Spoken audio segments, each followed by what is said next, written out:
Let's go! What time is it? Gator!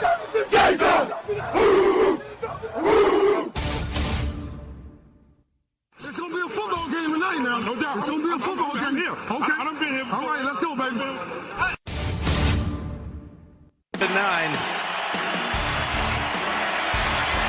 Rushing 4, ball comes out of the hands of Newton. It's on the ground, and it's still on the ground. Picked up by T.J. Ward at the 4-yard line. Vaughn Miller did it again.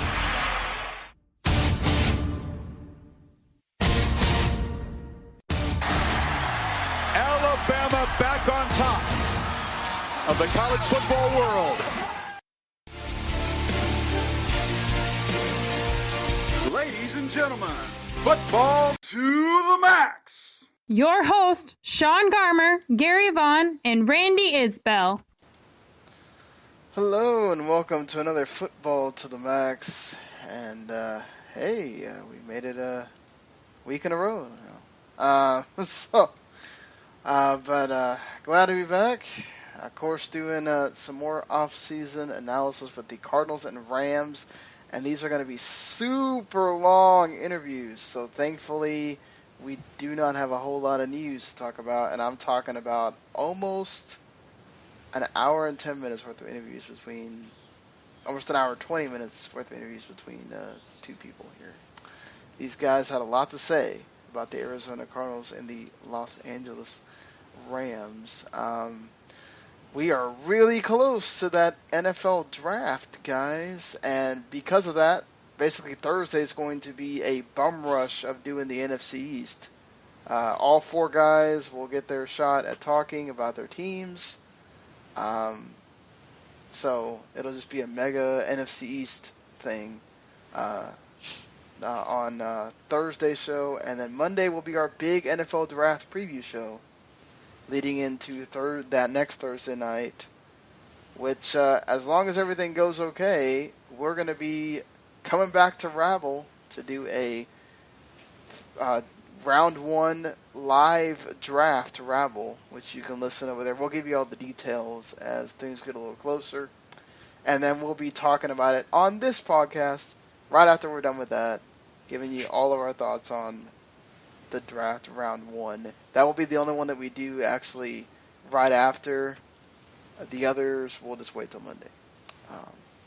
Guys, I mean, it's been a couple of days. How was everybody's weekend? Weekend was crazy. I called play-by-play for a local high school baseball team, and they had a doubleheader on Saturday, and both games went into extra innings. So it was a very long Saturday for those kids. No, that sounds a lot more interesting than mine. Mine was actually kind of lazy. It is raining here quite a bit, so we kind of chilled at the house and relaxed a little bit, and the only thing that I've got and that I'm really anticipating is watching that season finale of Better Call Saul. So I am excited about that and just biting my nails.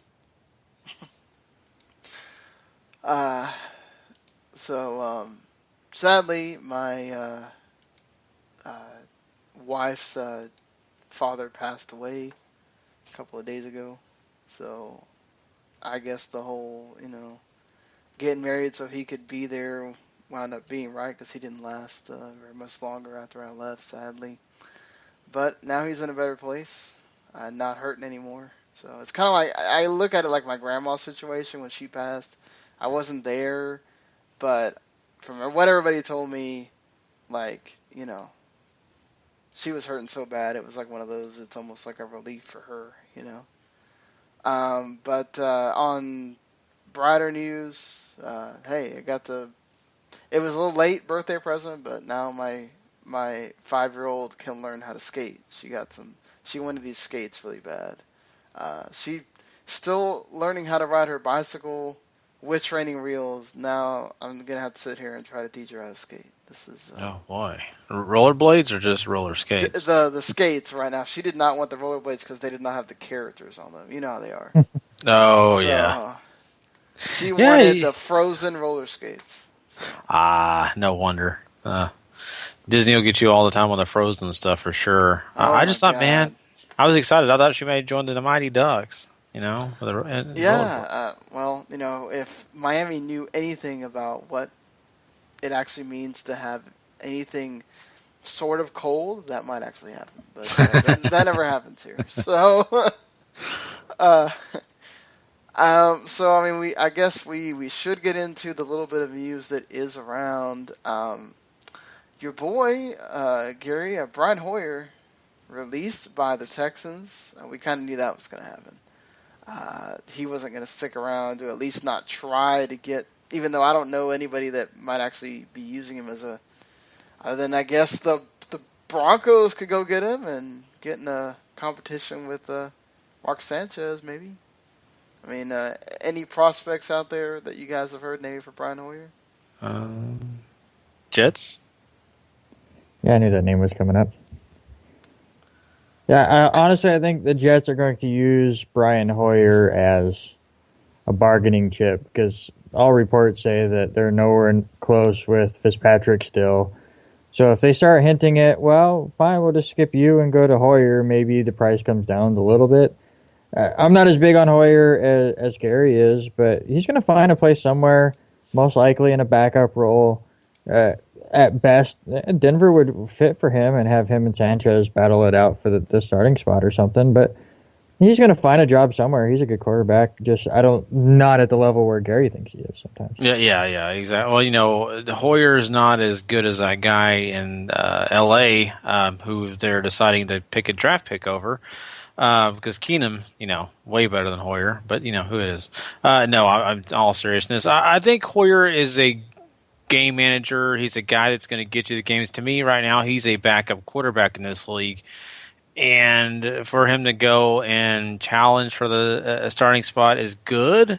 But let's be honest. I mean, Sanchez is right there with him if that happens. And if he is that bargaining chip like Randy pointed out, I don't have a problem with it.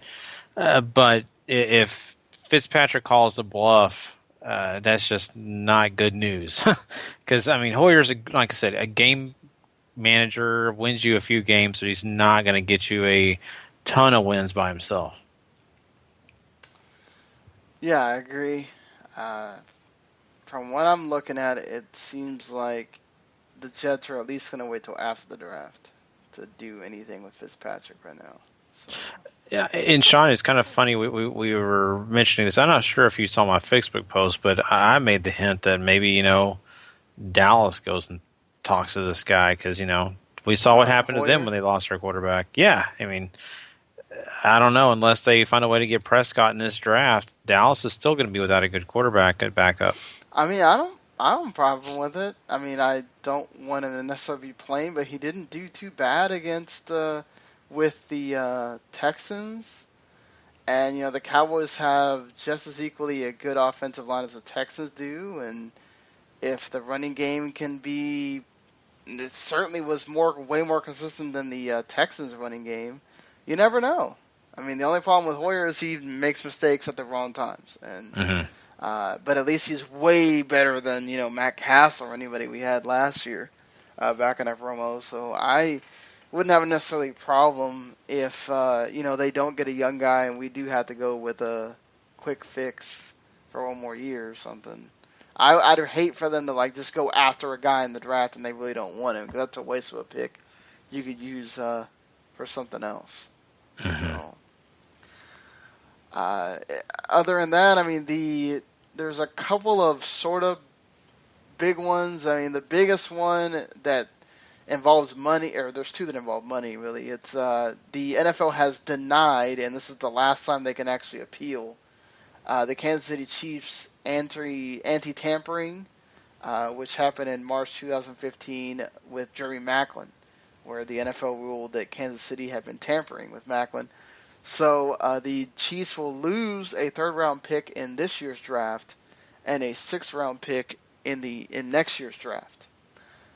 They did get their fines reduced. The Chiefs will only pay $200,000 instead of $250,000. And Andy Reid had his fine reduced $15,000 from $75,000 to $60,000. So I think we all kind of figured there was tampering. I don't think anybody that saw that trade said, "Oh yeah, that's legit."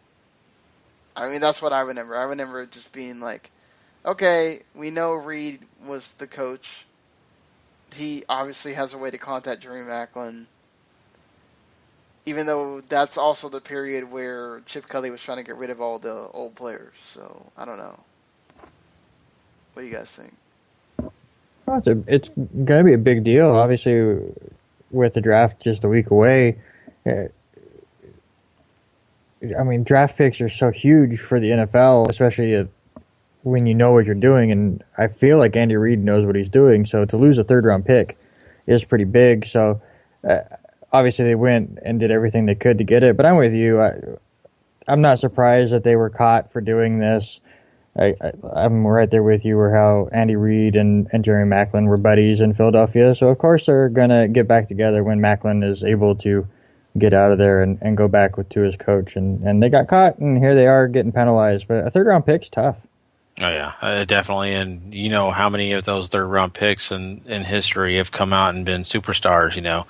That's just the way it works, though. And, you know, I think this happens a lot more than we know. But, you know, they just happen to be the guys that got caught on it.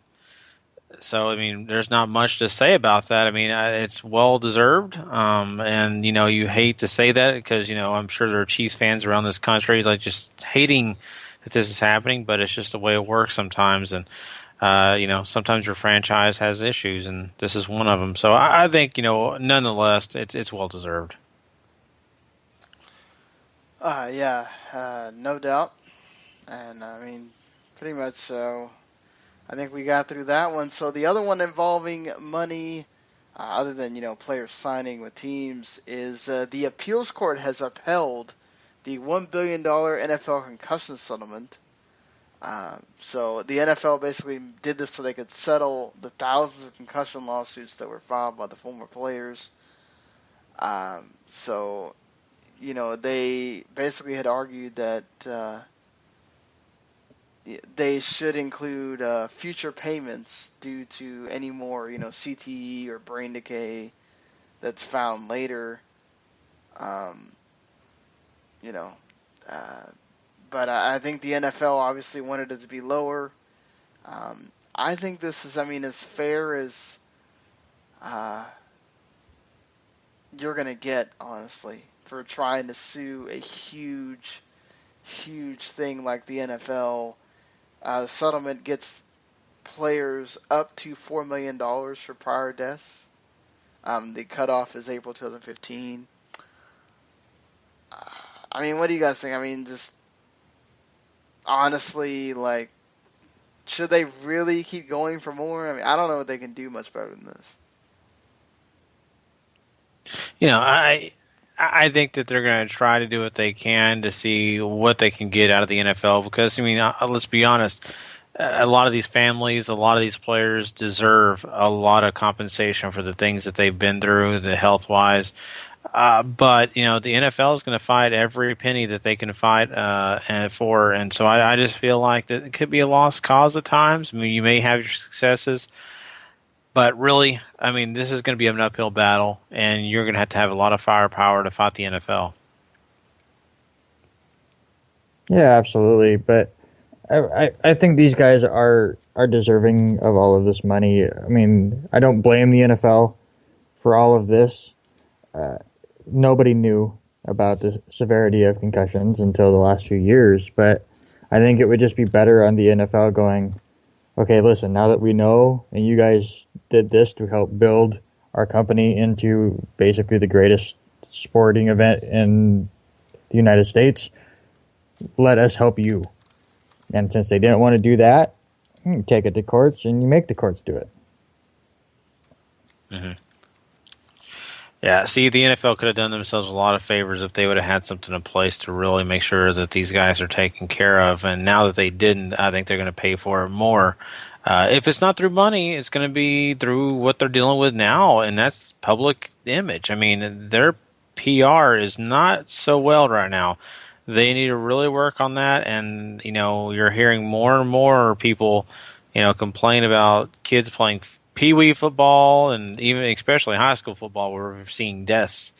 And I believe it was the Cardinals head coach who just came out recently and made some remarks that were, let's be honest, not very PR friendly, because he basically blamed mothers for children not playing football, which led him down a bad alley with, the public image. Yeah, certainly, and I think, the deal with their public image is, for football, apparently it doesn't even matter. We went through that thing with Ray Rice. We've had all the domestic abuse things, and people are still going to these games. People are still, nothing is stopping people from checking out the NFL. So, I don't know. Their public image may be bad as far as what we perceive, but it's apparently not hurting them as far as any money coming in. I just think this is totally deserved for those former players who did not understand what we know now about the CT and all that stuff. The NFL should have something in place to help the older players anyway, period, going forward. I think that will help establish this. I think eventually with the next CBA, that will be something that will really be ironed out, especially with all these players that are retiring early and stuff. That might be one of the only ways they can get these players to stick around longer. Is, okay, you're going to tell me that I'm covered for at least 10 years after I stop playing? Okay, maybe I'll stick around. But you're going to have more and more of these players retiring at, before they're 25, or at least certainly before they're 30, if you don't have something like this in place to protect them. Absolutely. So we move on from that to sort of, little bitty things here. The Broncos were able to re-sign Ronnie Hillman, so they keep their backfield in check, or at least the same as last year. Speaking of a backfield, Trent Richardson, who has had a hell of a time just playing in the NFL after, being such a standout at Alabama and everything, he's getting sort of a one last shot with the Ravens. They still want him to cut some weight. I guess this is more of a sort of like a promissory note, like, hey, okay, we're going to sign you, but you got to get this down. What do you think? You think Trent Richardson actually makes the team? He wouldn't make any of my fantasy teams. No. Oh, sure not. Unless you're in a league that I've gets been negative burned points. by him so bad.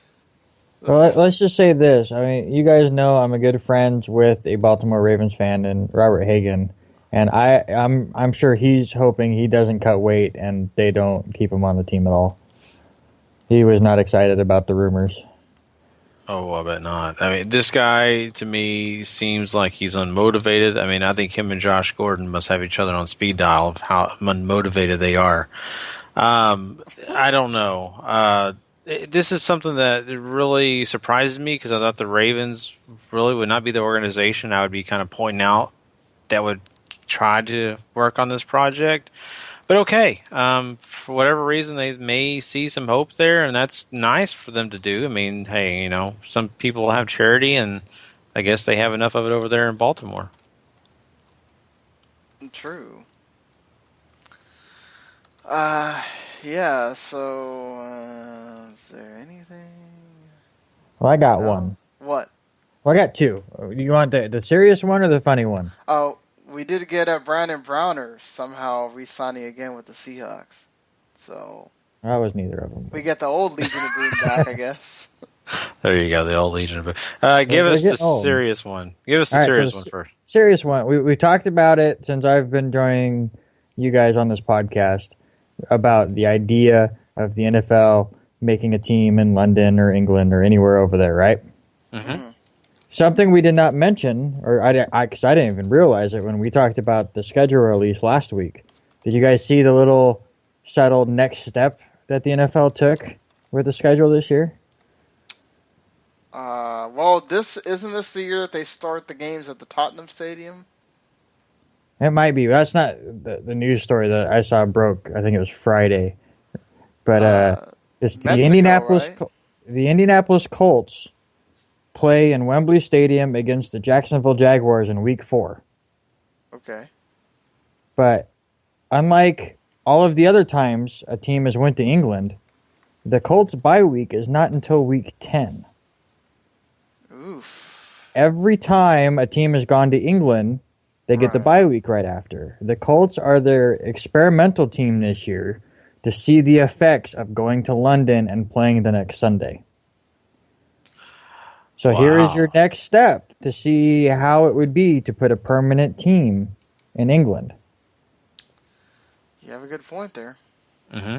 Hey, and I didn't catch that, and that's a good one, Randy. And that is going to be kind of an interesting process because of of course, the jet lag, anything that coming back, getting your team back and ready to go that next week. I mean, I'm not sure if you have this in front of you. Maybe we should look this up. But what time is that game that Indianapolis has to play? I mean, are they playing a noon game following that? I think did they do the same thing as last year? All the England games were 9:30 again.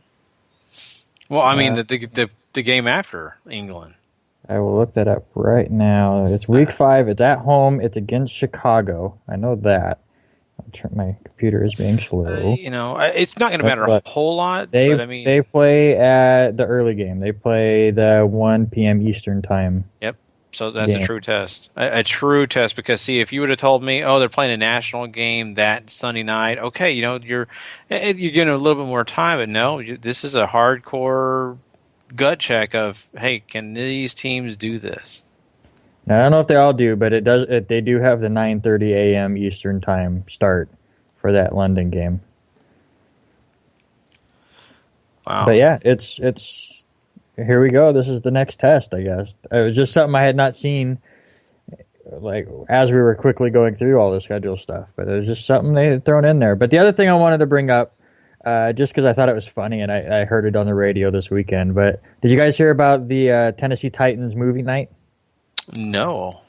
They brought all these families into the Titans Stadium to watch. I think it was what movie was it? I forget now, but it doesn't matter. To watch a movie, but they forgot one thing. They forgot to turn off the sprinkler system. That is awesome. Oh, what's springtime, right? I mean, it can't be too cold, huh? Wow, there you go. Hey, at least no. Hopefully they were watching Jaws or something like that. They kind of felt like it was a 3D experience. Or 4D, right? 4D? Yeah. So, yeah. Now I'm kind of curious what movie they watched. Yeah, I really am, It was an animated movie is all I can remember. I just can't. As long as it's not the Three Stooges, because that has a scene with babies are peeing everywhere, They were watching Minions. That's what it was. Oh, Minions? Oh, okay. There you go. Look it up. So, I'm a little behind on those movies. I need to catch up. So, I actually have only watched Despicable Me 1, and that's only because they played it in my store as like the thing that they showed on the TVs and electronics forever that I probably have watched it all in pieces. Yeah, when I used to work at a Shopko back in the day, and it was one of the X-Men movies that I had never actually sat down and watched, but I swear I watched all of that movie 5 times in different sections. So I know how you feel there. But no, I mean, if you haven't seen it, Minions is really good. My son got me to take him to it, and I probably laughed more than he did. yeah, I really need to catch up. I've seen part 1. I think I saw part of part 2. I just need to catch up. So, yeah, it's good stuff for kids. Are you excited for the Color Rush in week 2 already, Randy? Your Jets and Bills doing that. And the sound of it, they might be doing it every Thursday this year, not just 4 games. Is the rumor that I hear that? Oh boy, the NFL loved it so much. Like I don't mind it for some teams, but some of them it's just like, man, I don't want to watch crayons. Now I'm curious what exactly. And they're going to have to do something because, like, legitimately, especially for the Jets and Bills, colorblind people cannot watch that game. So they're going to have to pick another color, like white and red or something, maybe. You have to do something. Yeah. So I mean. Yeah. Or you may want to be colorblind if you watch the Dallas Cowboys colors rush jerseys because they're nothing. No color. Oh, they're white. Exactly. No So color. Just blank. yeah. So I mean, the Panthers teal, that was kind of cool. Yeah, you got to find that one out on December 1st when the Cowboys face the Vikings. So at least you get purple on the other side. Oh, yeah, sure. Yeah, sure. All right. Well, I think that's pretty much it for our news. We still found a way to spend about 20 minutes talking about it. So pretty much the rest of the show is going to be the off-season analysis here. We'll start with the Arizona Cardinals. This is about a 30-minute interview with Jorge Linares. He runs 2 soccer leagues over there in Arizona, and he's such a huge Cardinals fan that because he got tired of everybody basically, copying jerseys and everything, he said, you know what? I'm going to make my soccer team. My soccer team is going to have the only team that's going to have the Arizona Cardinals as, the mascot for their team and the name for their team. So there you go. Even transcending 2 different sports here is Jorge on his love for the Arizona Cardinals. So here you go, Jorge Linares on the Cardinals. Okay, here with the first interview for the podcast tonight, and with me is Jorge Linares, a Arizona Cardinals fan. Jorge, I mean, how long have you been a Cardinals fan? Been a Cardinals fan since 1988. All right. I mean, do you just kind of in the family kind of thing, or just you saw them and? No, 1988 was the first year that they played here in Arizona. So every single week in and week out, they were on TV. At that time, I was 8 years old, and I would see them on TV. I wasn't a fan of no team, and I would see them week in, week out. So, and what more than being a home team that I fell in love with them, and I've been a fan ever since. All right, that's the best way right there. Just as a kid, and you just keep following them ever since. So last year, the Cardinals went all the way to the championship game. They lose to the Panthers. I'm sure that was heartbreaking for you. I mean, what are your thoughts on that season, and how do you view it for the Cardinals? Did you feel like it's a letdown you didn't get to the Super Bowl, or do you still see it as a great year? No, you always got to see it as a great year. Cardinals as a whole, as an organization, you can't, we're not at the level of the Steelers or the Patriots where, it's Super Bowl or bust. We're up and rising organization. So, we didn't have Super Bowl aspiration. So to get there alone was a victory. So we were one step away. So when you look at the league as a whole, the year as a whole, I mean, they were successful. They got 13 wins and 3 losses, franchise record. We got, to the championship round and the NFC Championship, and you saw our weakness, our biggest fault, that we didn't have no pass rush.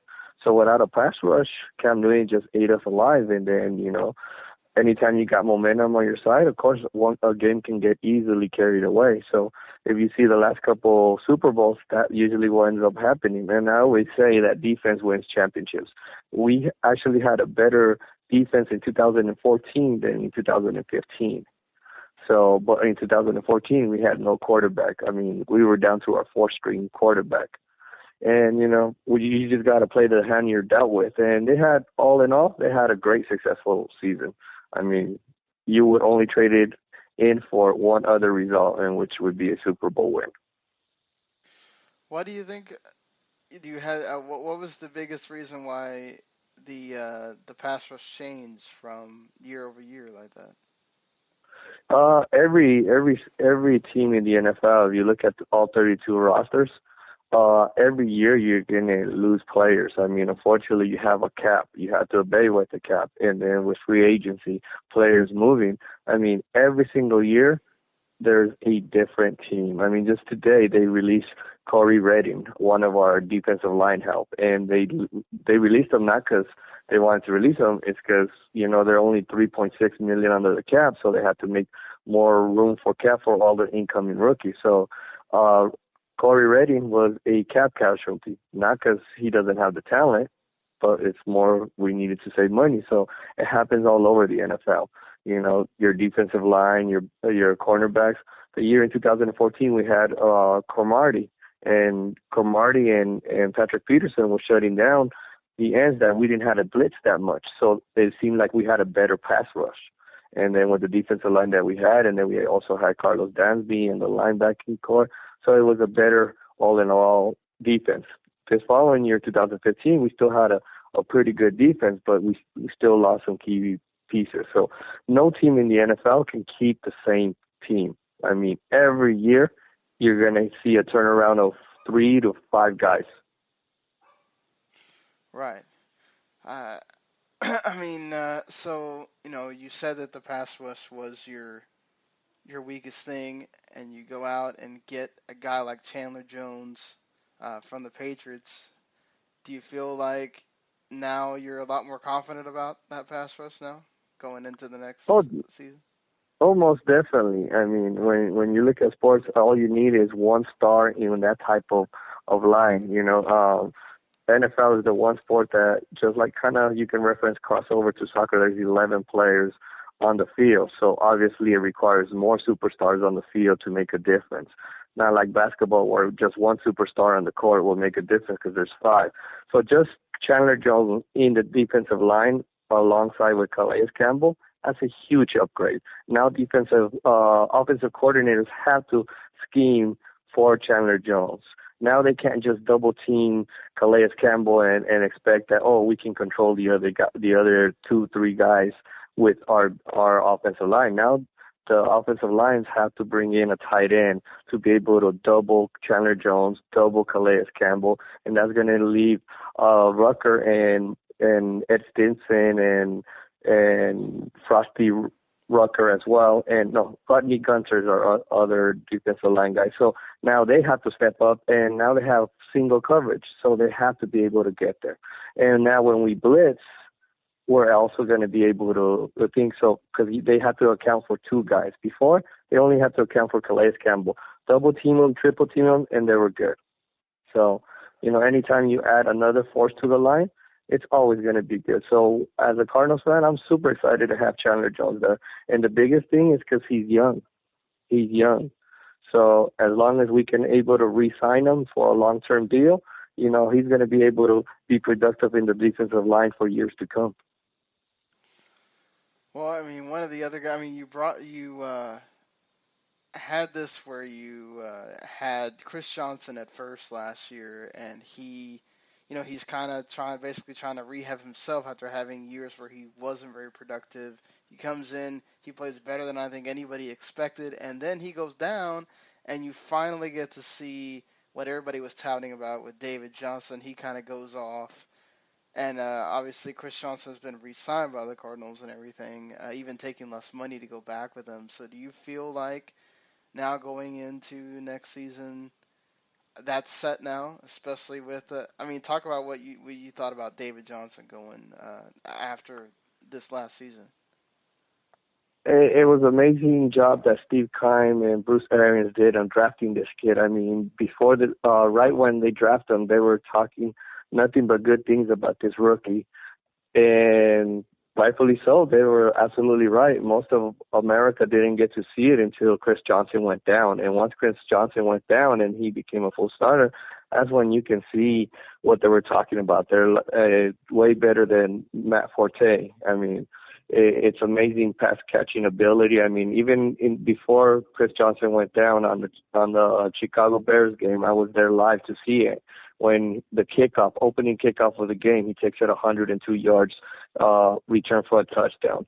he was doing it in special teams before he even got to the offense when Chris Johnson went out. And as Chris Johnson went out, he just has an extra step on his game. And then he also has a pass catching ability. He can stay back and protect on a blitz. He has the body size and height and weight to be able to last. He can be a cowbell type of running back. So just David Johnson alone is a scary running back. And then Chris Johnson to be in the backup. And then behind him, we still have Andre Ellington and Stephon Taylor. So it's a scary backfield that the good thing in the NFL, you need depth because it's rare that you get someone the last 16 games healthy.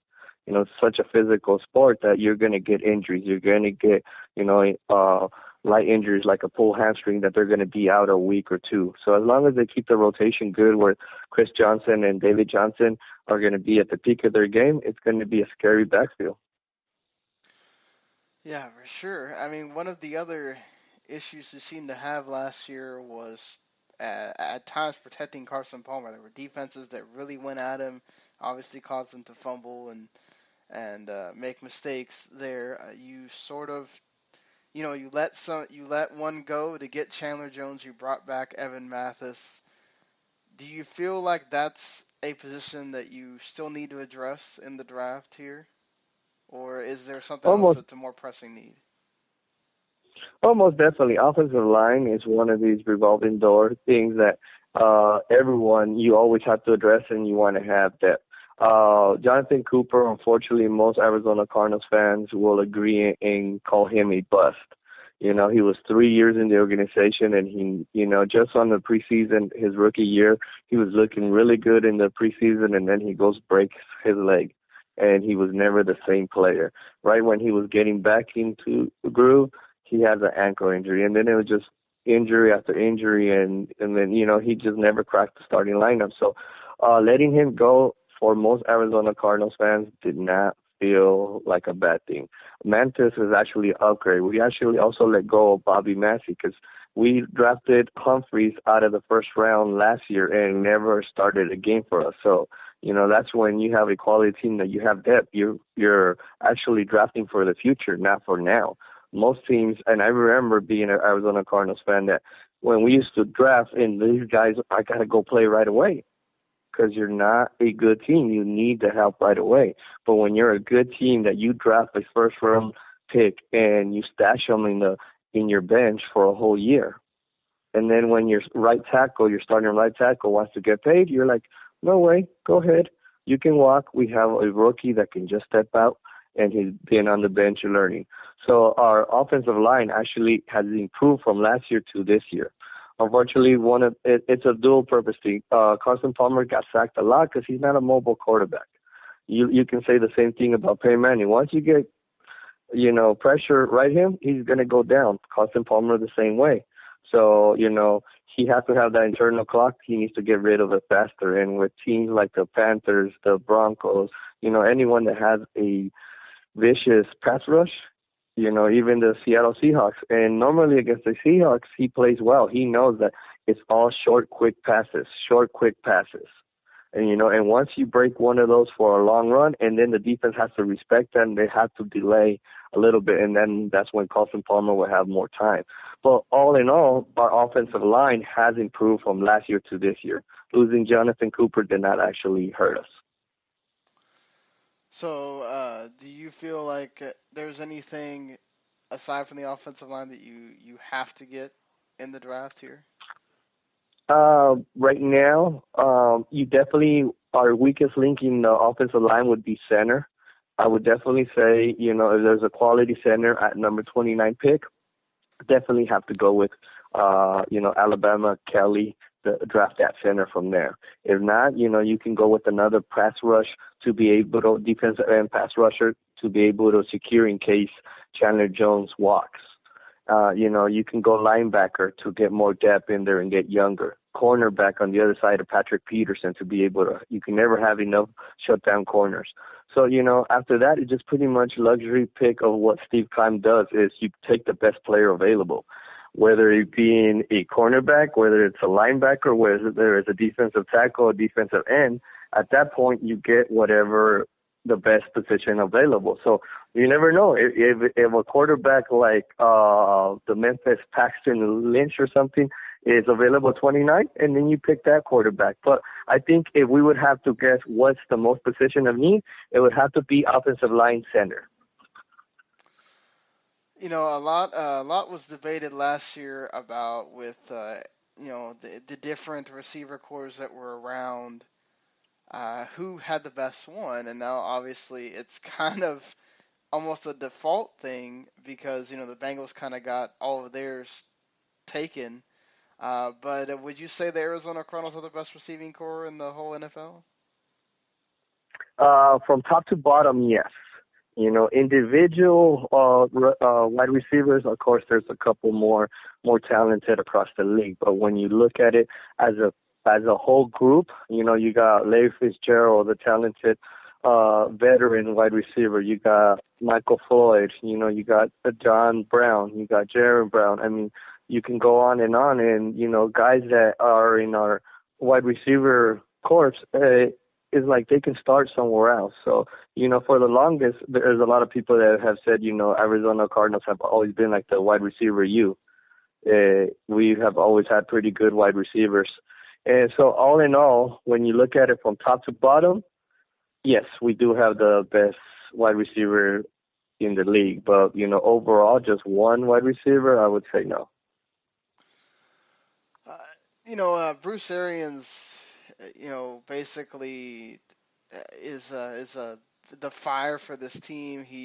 I think you don't even have to be a fan of the team to love him because he's just he's so real. He says things in the media that like the other coaches won't even think about saying. What do you think is the best thing about Bruce Arians and what he brings to the team?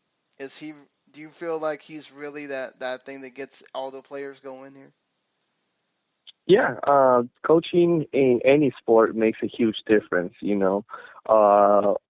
when you have a player's coach that, players can relate to him and, admire him and do anything for him, it's going to go the extra mile. And then the biggest thing about Bruce Arians is he has this confidence that it's not too much, It's a great combination of confidence, and then he lays down the truth no matter what. And even if he has to give you the harsh criticism straight to your face, he does that. And that's why, some of the media loves him, some of the media don't like him.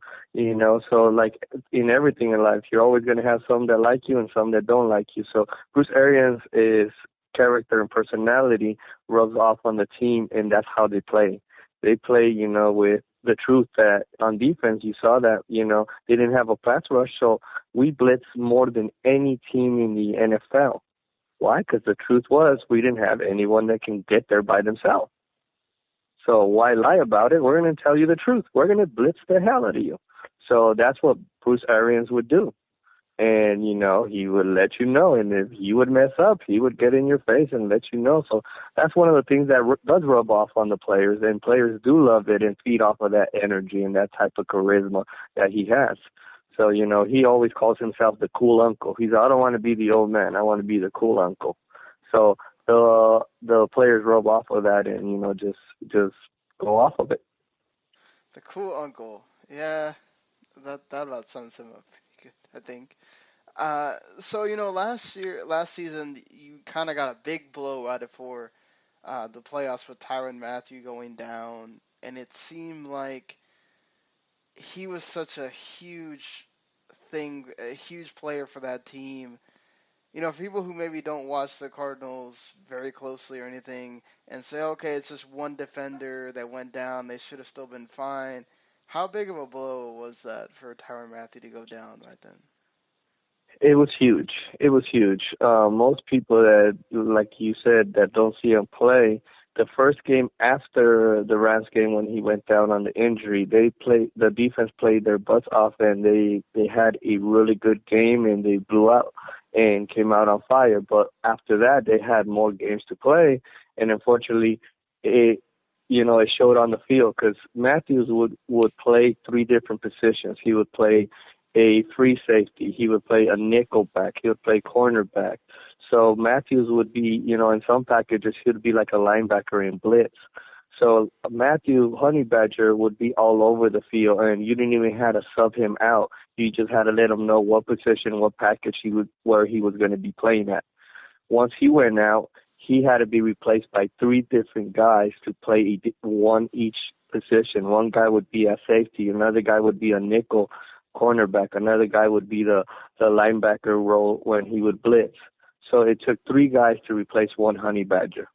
So it was a huge blow. I mean, the first game after that, all the players were on an emotional high, so they played very well, so they masked the missing of Matthew. But as soon as, reality hit and there was another stretch run of 4 games afterwards, the truth showed on the field that you can't replace.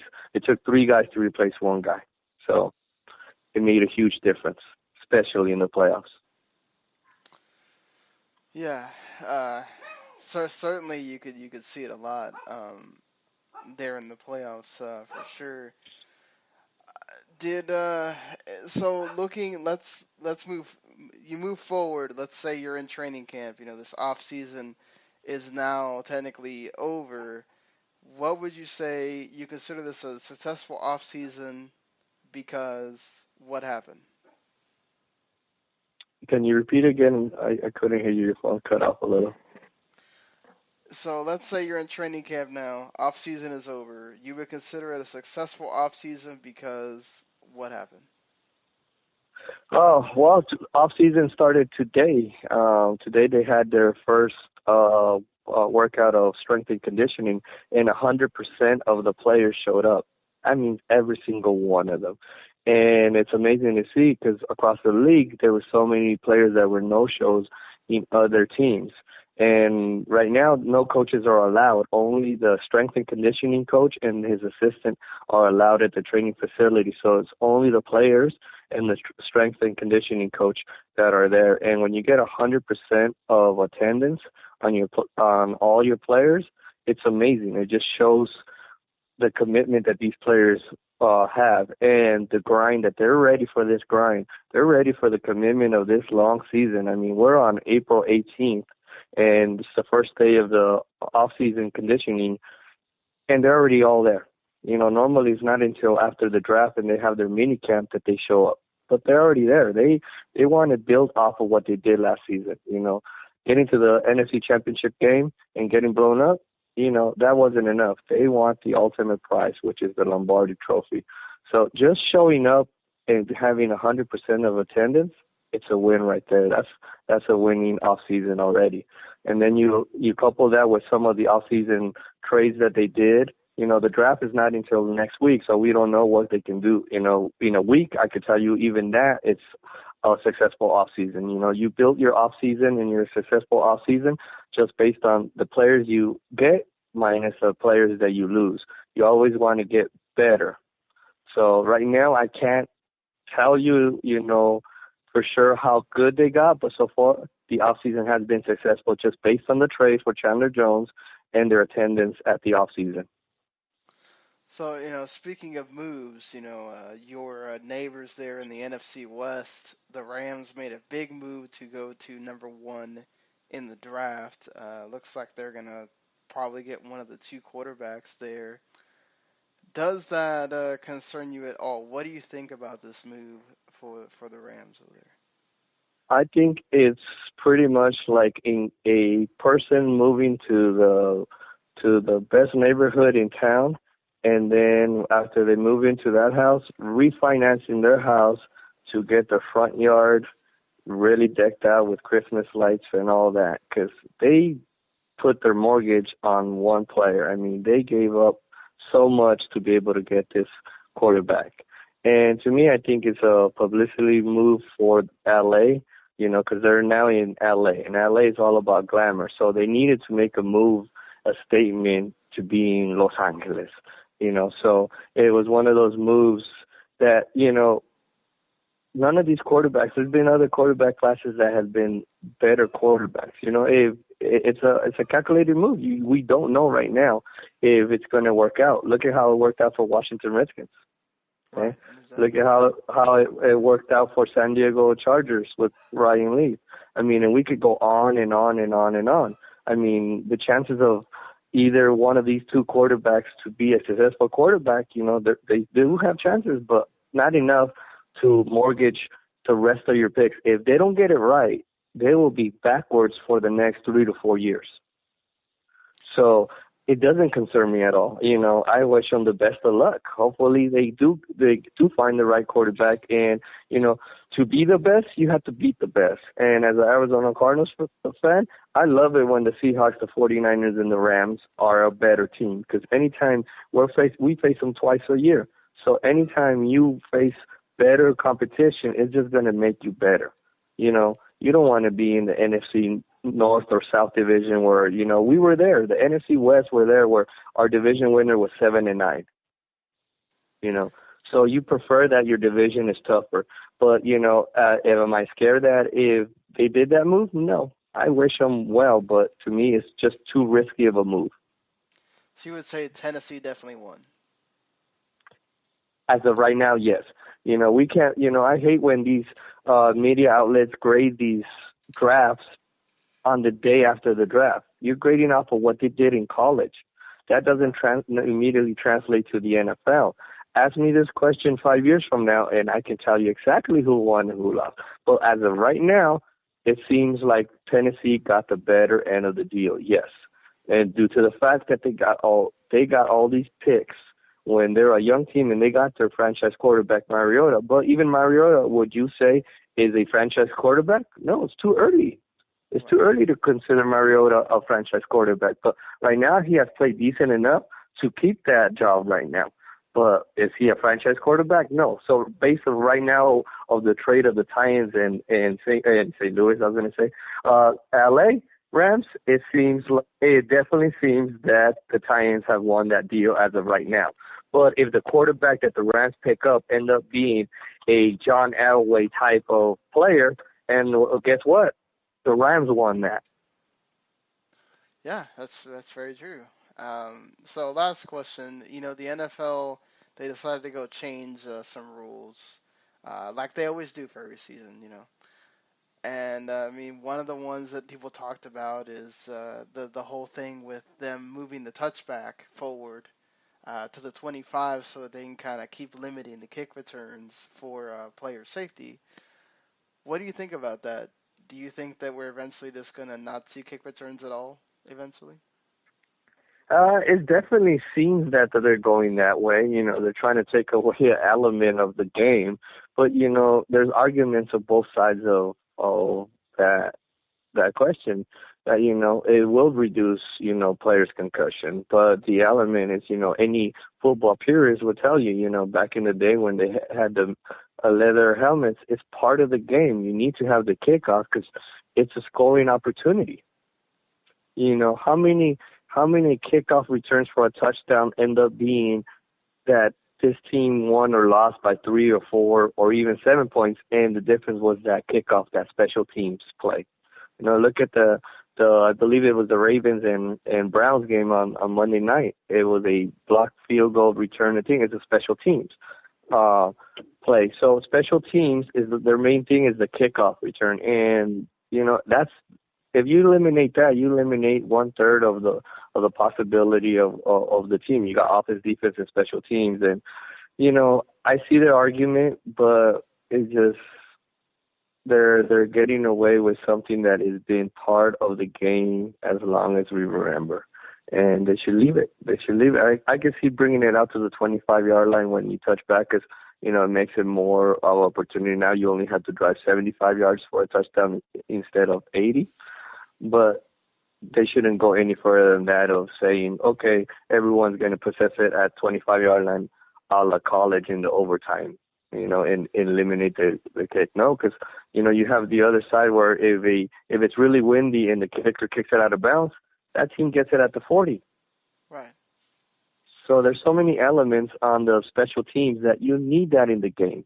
You need that in the game. That's why so many teams have an outdoor stadium. So, you have the elements, you have the wind, you have the cold. All that affects the kicking game.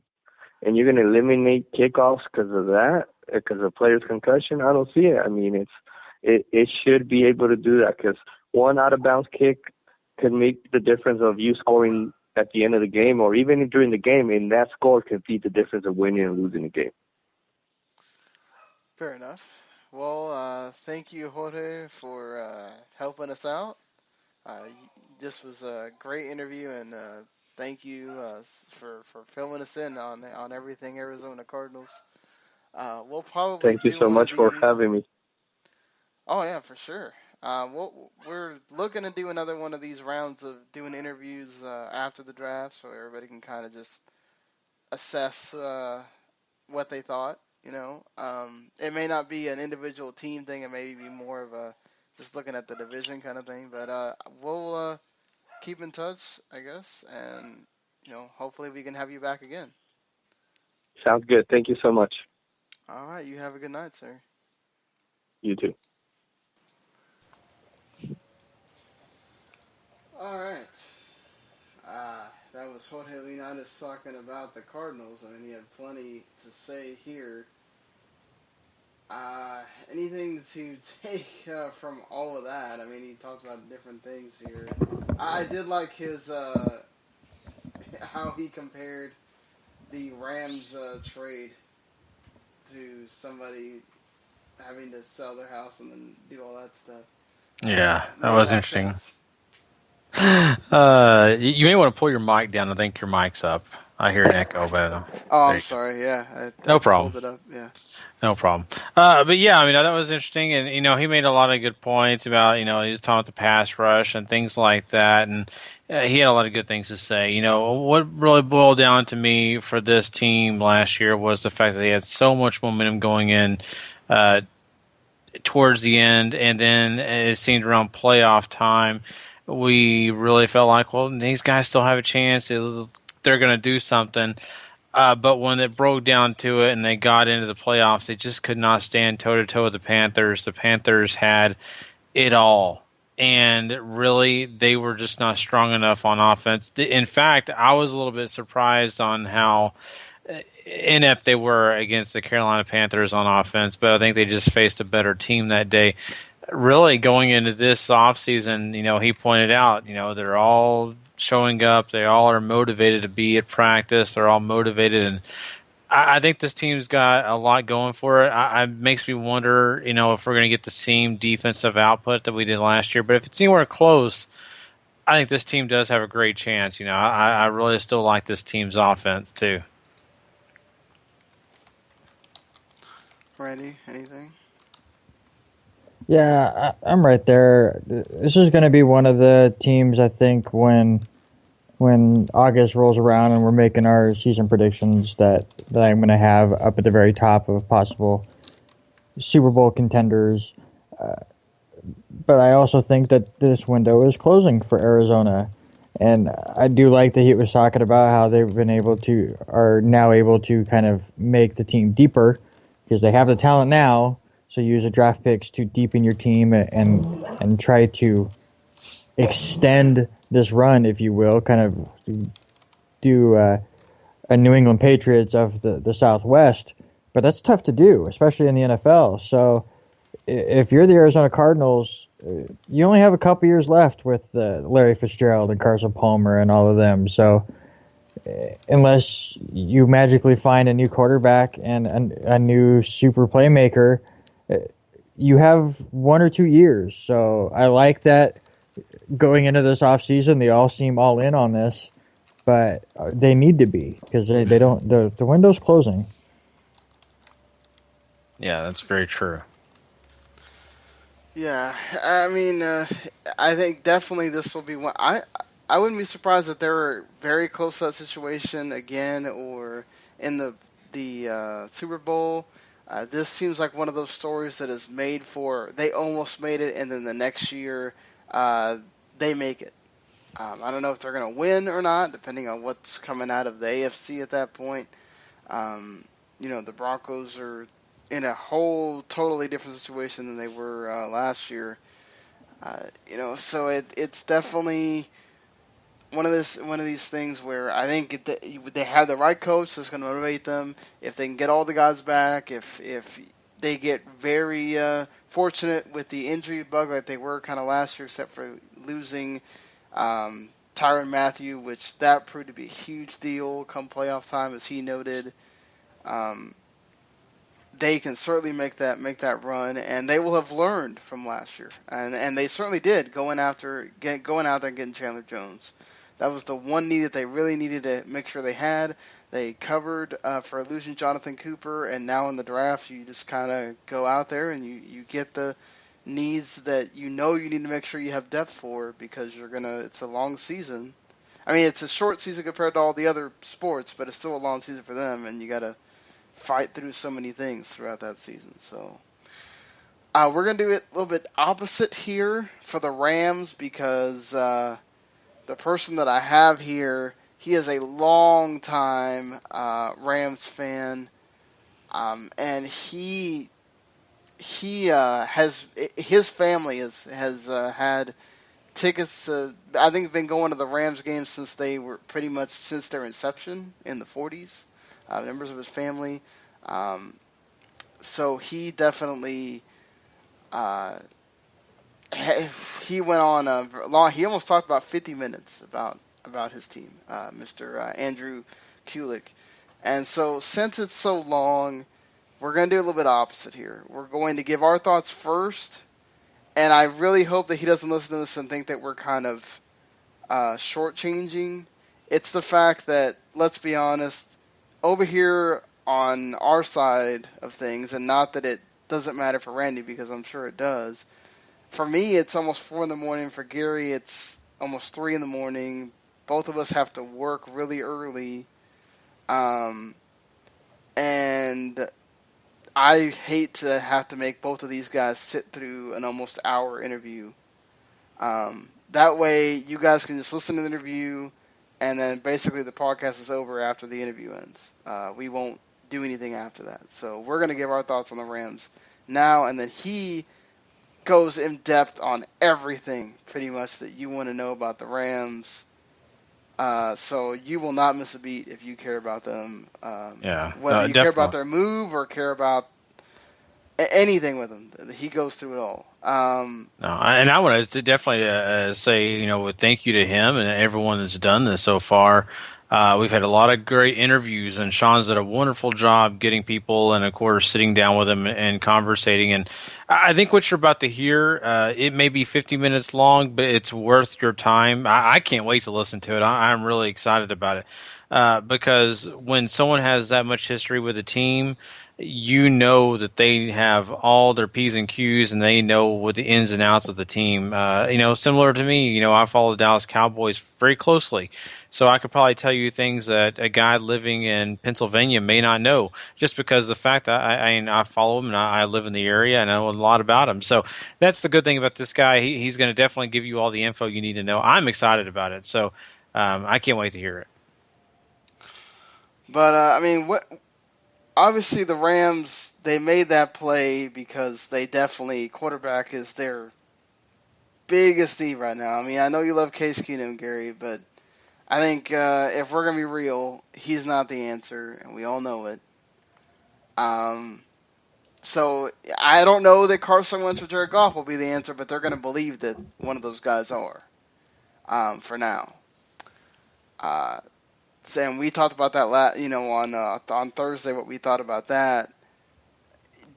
Where do you think else that they're really hurting, and this draft needs to assess that for them in the picks that they do have left? For me, I don't know, Randy, I really want to see him improve at receiver. Because a running game, Gurley, amazing. They're going to address in the first round of quarterback, so that's off the table. Let's not even worry about that. I think receiver is going to be a big area for them. I think they could definitely upgrade. They've got some decent receivers. Austin's fine. Then, of course, I believe, if I'm not wrong, they still have Kenny Britt. They re-signed Brian Quick. Yeah, and Quick's great too. So they got some guys, but I think that they could get Bailey's coming off the getting shot thing, so yeah. So I mean, I'm just saying if they could find a young talent here who could definitely bring another dynamic to that receiving core, I think they got their offense right on track. You can always use offensive linemen. We're going to say that about all 32 teams, and then they on still defense, have Lance Kendricks too. yeah. So and of course, defense, it never hurts to have young talent. So I mean, any of those positions on defense. I mean, they do need to replace some of they having to get they having to get rid of Laurinaitis and Long and Donald and all of them. So I mean, they were able to re-sign Mark Barron and a few of those guys, but they're definitely going to have to sort of find younger. That's what they wanted to do with Laurinaitis. Basically, they felt like they could find a younger replacement for him. So this is your time to put up or shut up here in this draft of finding that middle linebacker. See, if they'd have been smart, they would have traded every pick they had and got 2 picks this year. Got Miles Jack and the number 1 quarterback. They're set. It's not really smart. I'm just throwing that out there, Randy. Well, it's better than the situation they have now. I mean, you were talking about how they should only have 2 picks. Well, they only have 5 now. So they're going to get a quarterback and then sit around for a few days and then finally get a pick in the 4th round. As far as other needs and stuff they need, I'm right there with you. They need a wide receiver or 2. You're going to bring in this really young quarterback and have nobody to throw it to. And to me, I mean, yes, Sean brings up a good point with some of like the linebackers and stuff that they need to replace. But to me, on the defensive side, cornerback is the big issue because when you look at that division, I mean, take San Francisco out of it right now as they're kind of rebuilding themselves, but Arizona and Seattle both can fling the ball all over the place. So yeah, you got to find the replacement for the one you had to let leave because you could only afford one of them. Yeah, so, I mean, look for them to use one of their other 4 picks on at least one cornerback, probably a couple wide receivers. I mean, this could be one of the few times where you see a team not take a single lineman, partially because they only have 5 picks. But, I mean, they need some playmakers on both sides. I mean, I know the one thing I do remember because he made it a big deal. Mr. Kulick said that he is a big fan of the whole stocking up on linemen, that you can never have enough of them. And I think he does make a point that, take as many as you can. Definitely with the young quarterback, you totally have to make sure you have offensive linemen that are going to block. Even Phillip Rivers, who's a veteran, had that problem with the Chargers. So, Yeah, I think that, really honestly stands for both sides of the ball, though. I mean, definitely offense, but I think on defense, like you just mentioned a while ago, Sean, they've lost a lot of defensive linemen, and that's a premium, and that's a position that you're definitely going to be focusing on. It just, it's kind of sad for them, Randy. I mean, 5 picks is not going to get you those needs filled up. No, not at all. And I'm curious to hear what he has to say about this trade and how he feels, because, Sean, you did mention he likes to stockpile linemen. Well, this trade kind of counterintuitive on what he likes. I think he said it was sort of like one of those you kind of had to do if you're the team. I'm not totally remembering. Remember, I'm sitting through trying to remember 50 minutes worth of stuff. It's hard to do, but let's go ahead and let him tell his story with the Rams and everything else about the team. Here's Mr. Andrew Kulick, a 58-year-old man that has plenty to say about the Rams. That being said, guys, we'll be back on Monday night, Tuesday morning, or basically Tuesday morning. I don't know why I even say Monday night anymore. It's Tuesday morning. Early in the morning, we will be basically doing the whole entire NFC East. I'm going to go try to grab Anthony for the Eagles. Looks like our good buddy Tom that we use for, that he graciously helps us out for the New Japan stuff. He is a huge Cowboys fan. I mean, in the Cowboys, we could literally pick a zillion people, but I think Tom helps us out so much that he probably would enjoy getting to talk about something besides wrestling with us, even though he does love his wrestling. And I have one of the big heads of Last Word on Sports that could probably do the Giants, but I feel so bad if I don't get Brandon to do the Giants since it's been a long time since we had him on here. So definitely we will have people, and I do have a Last Word on Sports guy, Gary. I'm sorry. I know I do enjoy your friend, Mr. Shun there, but I kind of feel obligated. We got to use one of them. A new guy that we kind of just got a couple of weeks ago named Quentin. I'm going to see if I can grab him for the Redskins, and we will have somebody covered for all the teams by the time we get to Thursday. They'll be about 15, 20 minutes each. So you'll get all 4 interviews in one podcast.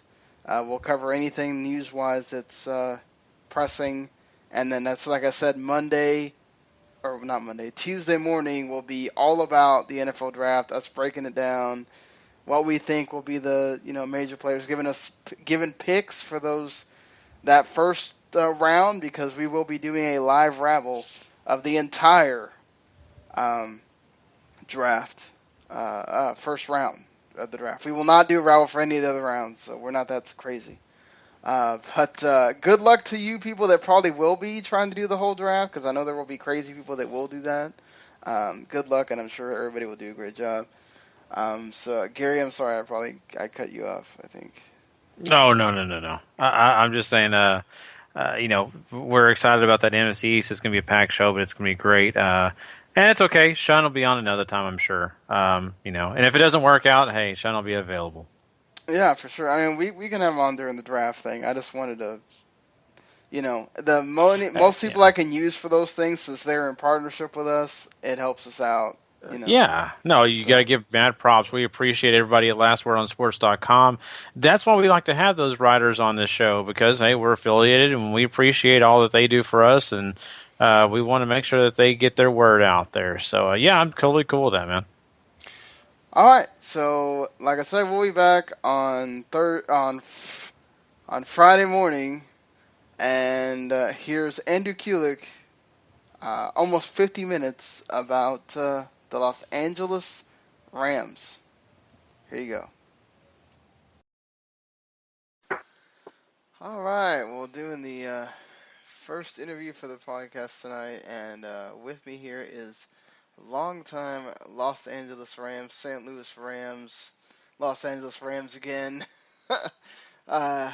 fan Andrew Kulick.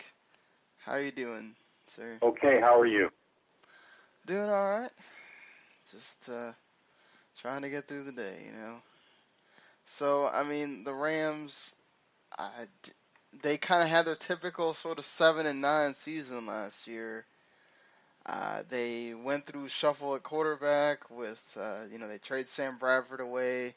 You get Nick Foles. He, for all accounts, has a pretty terrible season. You even get Case Keenum in there.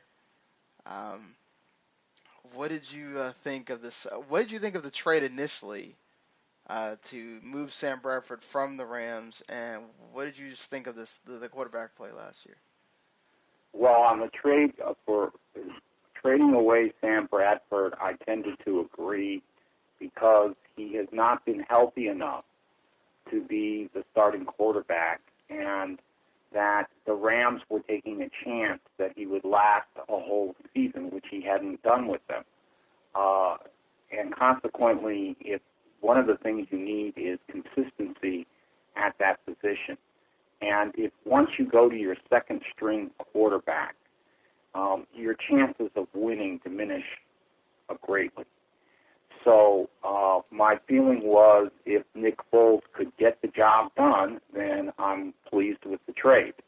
And as a consequence, I was questionable as to Nick Foles' ability, but that had yet to be proven at the time, so I was comfortable with the trade.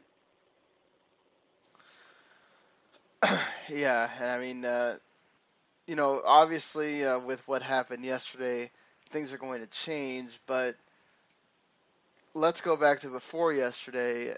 Did you have any faith in either Nick Foles or Case Keenum going into this 2016 season? No, I did not.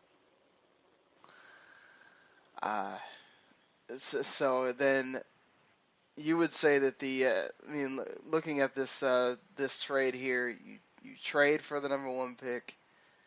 Now you're pretty much set to take one of the 2 quarterbacks in the draft, pretty much seems like, even though they're kind of still being coy right now. What did you think about this big trade they put y'all at number 1 in the draft here? Well, let's go back a little bit on this issue. The Rams, of course, going into this off season, had this quarterback issue.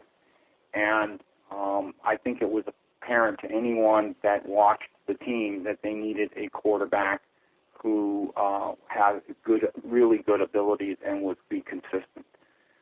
In that area, there's no dispute. However, I felt that there was a quarterback on their roster, which was Sean Mannion, who had come out of Oregon State and was a 3rd-round pick that the Rams should have given more opportunity to when their playoff chances were basically down to 0.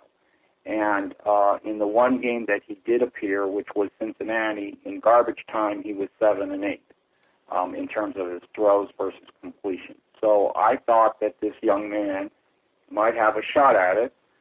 He was coached by Mike Riley. He's my kind of quarterback. He's tall, comes from a pro-style offense at Oregon State. So I was feeling that they had that particular guy back there, and he should be given at least an opportunity to start. The second thing is there's always discussion, well, there's quarterbacks and free agents. I've always taken the position, having watched football for over 50 years of my life, that if the quarterback is available in free agency, he must not be that good a quarterback, otherwise he wouldn't be a free agent. So consequently, I was not going to be upset if they signed a quarterback, but at the same time, I didn't necessarily feel like he's going to be the superstar quarterback that they may need as the franchise quarterback.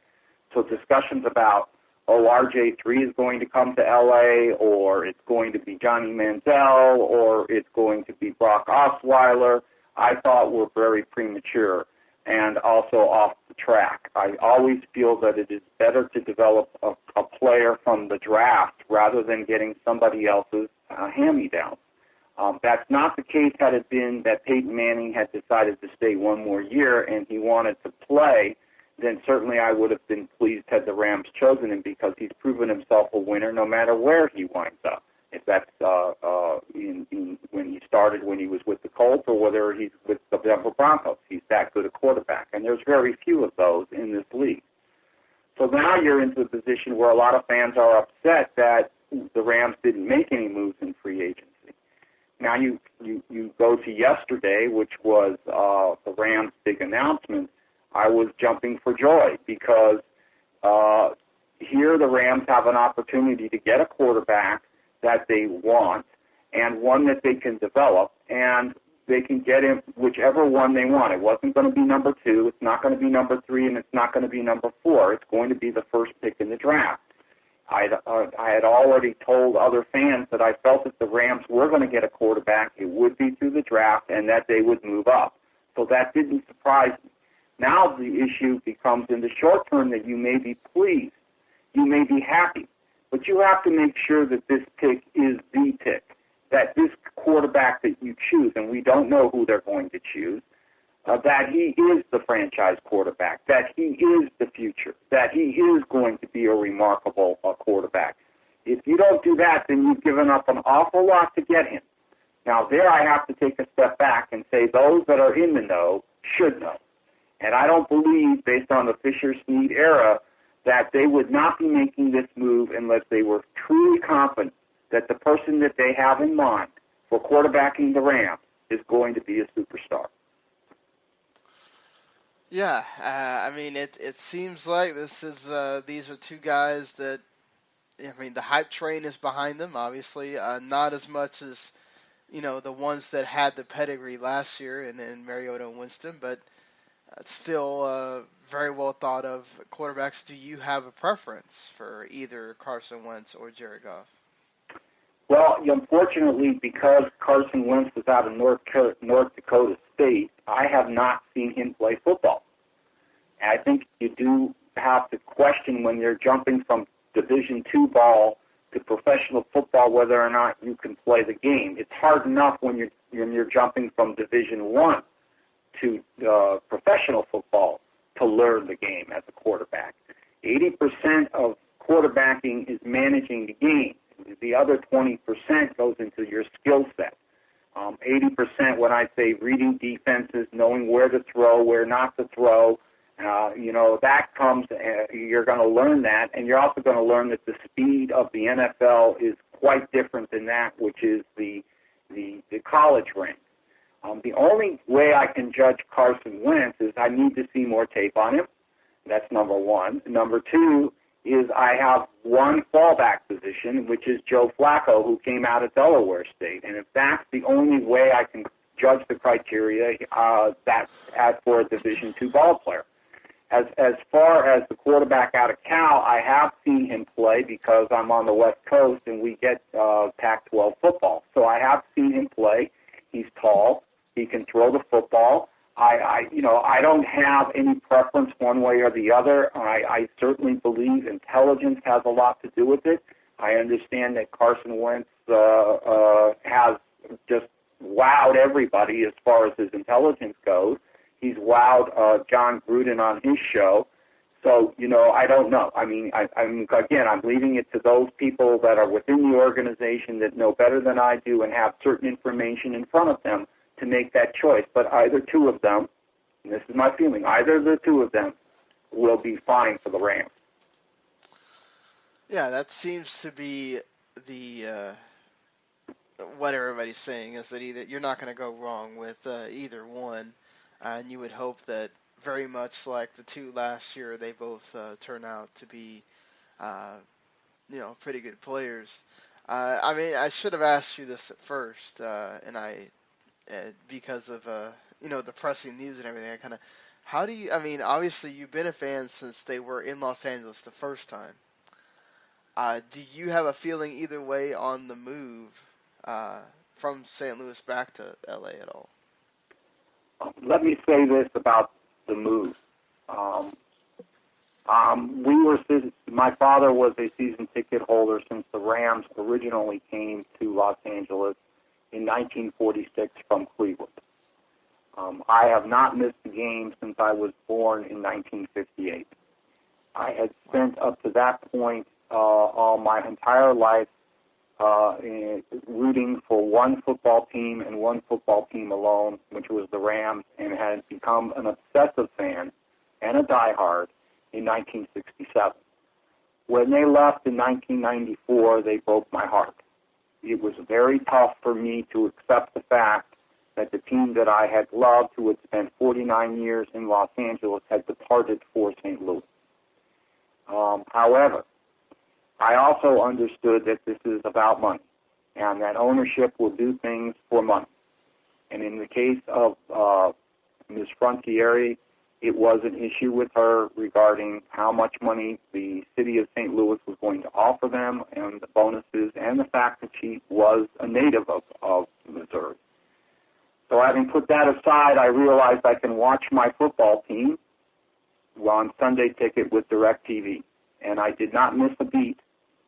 It saved me a lot of money on season tickets, and I enjoyed watching them in St. Louis. I rationalized the situation as follows. If you can call yourself the Los Angeles Angels of Anaheim, then I will call the team that I see in St. Louis the Los Angeles Rams of St. Louis. I also believe that you can't take Brooklyn out of the Dodgers, so you're not going to take Los Angeles out of the Rams.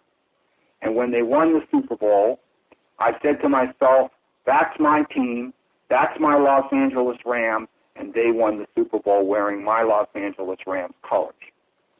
Now, I also was aware of the lease agreement that they had with St. Louis, and that I knew that it would expire at a certain time, and that if ownership remained the same, that is, that Georgia remained the owner, that there was probably a good likelihood she would remain in St. Louis. I also knew that Stan Kroenke was the minority owner of the Rams, and that he had an option. And that when she suddenly passed away and the owner of the Jaguars, Mr. Khan, made the highest bid, I knew that Stan Kroenke was going to jump in and outbid him by $1 because he had an option to purchase the team. When that happened, I felt very strongly at that point that the Rams could come back to L.A. The only question that I had, because the lease was coming up, was how or what kind of stadium was going to be built or where they would play. Because there's many venues in Los Angeles that you can play in. You could play in the Rose Bowl. You could play in the Coliseum. You could play in a new stadium. You could play in Dodger Stadium as well if the Dodgers would allow it. And you could build your own stadium or with taxpayers' dollars. Out here in California, in Los Angeles, you're probably not going to get taxpayer approval for a stadium. It's very tough to get the taxpayers to agree to pay billionaire owners money to build a stadium. But when Stan Kroenke announced his project and said that he was going to pay for it himself, that was it. The Rams are coming back to L.A., and there isn't any question about it, and I don't care what the Chargers say, and I don't care what the Raiders say, and it's just a matter of voter approval from the owners. And the project that he presented was a phenomenal project. It was the second greatest moment of my life, was to hear that announcement on January 12, 2016, that the Rams were coming home. You can always go home. And they were going to be welcomed with open arms by all of the fans, people that watched them before, the young kids that never saw them before, whose parents saw them, will pass this on to generation to generation. This is truly something that I felt was going to happen back in '94, and I had to wait 21 years to see it. Well, I'm glad that they're coming back home and that you'll get to see them, front and center there. I'm sure you'll be wanting to go to the. Did you have a preference on where the stadium was? I didn't care where they played or where it would be, because I would go. It doesn't matter. You could have put that stadium in Palm Springs. You could have put the stadium in Long Beach. You could have put the stadium in San Bernardino. You could have put it in Coachella Valley. I don't care. Wherever they are, I'm going. And that's the kind of fan that I am for this particular club. Now, I've been back to St. Louis a few times to watch them play. I can't afford to go there every weekend when they were, but I could, occasionally go once in a while to see them play. But if they were in the Southern California area, it didn't matter. In fact, where I lived when the Rams were in Anaheim was a 120-mile round trip. Wow. So in Los Angeles traffic, you're looking at about 3 hours to get to the stadium and getting probably 2 hours to get back. And I'm going. So it didn't matter when they moved from the Coliseum to Anaheim. So that, that's the kind of fan that I am. And I will continue to do that. I don't care where they play. They could have played in a shoebox and I'd show up. Wow, that's a true fan right there. Because I know there'll be many people that may not even go to the Coliseum when they're playing there because of the state of the Coliseum and all that stuff, and they'll just wait till the new stadium is there. But that's pretty great to hear that the team has true fans there that are willing to see them no matter where they'll be playing. You mentioned before that there was. Well, I would like to mention this to you. The Rams announced their season ticket policy, okay? Right. And it was a $100 deposit to have the opportunity to purchase tickets. The Coliseum holds approximately 93,000 people. Right. The Rams received 55,000 season ticket requests. Now, assuming that each person only purchased one, which is not going to happen, okay, then you have 55,000 season ticket holders right there. On the other hand, if you realize that most people are going to buy anywhere, according to the Rams, that you could purchase 2 to 8 seats, then you times that out or equate that out of that 55,000. I can't see the Rams not having a sellout in the Coliseum every time they play, because that fan base or this fan base is loyal to them. 55,000 people put $100 up for the opportunity to get season tickets. And I'm sure that some of those fans, and the location is based on when you got in. Okay, so if you called in or you placed your order in through the Ticketmaster email, it was all dependent on the number that you got. The lower the number, the more opportunity you had to get 50-yard line tickets. In my instance, for example, well, in this instance, Magic Johnson was the first person to get tickets, and his is listed as GA1, and he put that on his Twitter account. Mine is GA37.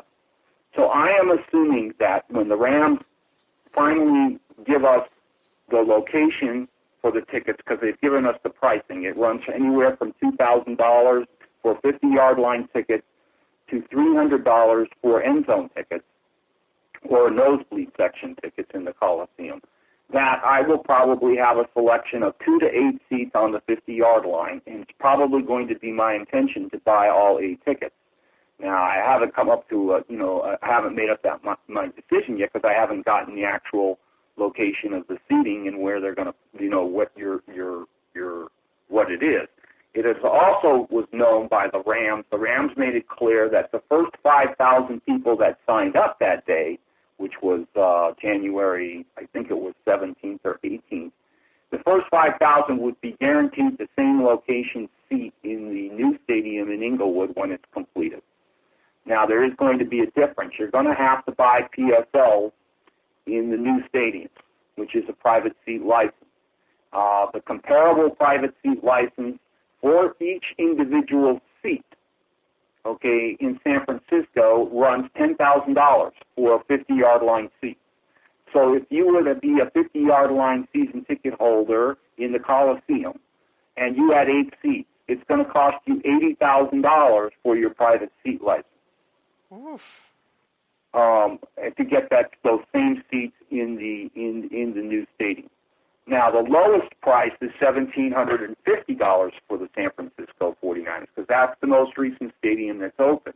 So if you were in the nosebleed section and you were on the first 5,000 and you want to move into the Inglewood Stadium and you want that same location, then you're going to pay 8 times $1,700, which is probably close to $16,000 for 8 seats for that season ticket for 8 seats in the nosebleed. But that's the reality of building a $3 billion or $2 billion stadium. That's going to be the reality. Now, it's not going to hold as many as the Coliseum, but it has the capacity to be able to do so if you want Final Fours and things like that, and you use the actual football field.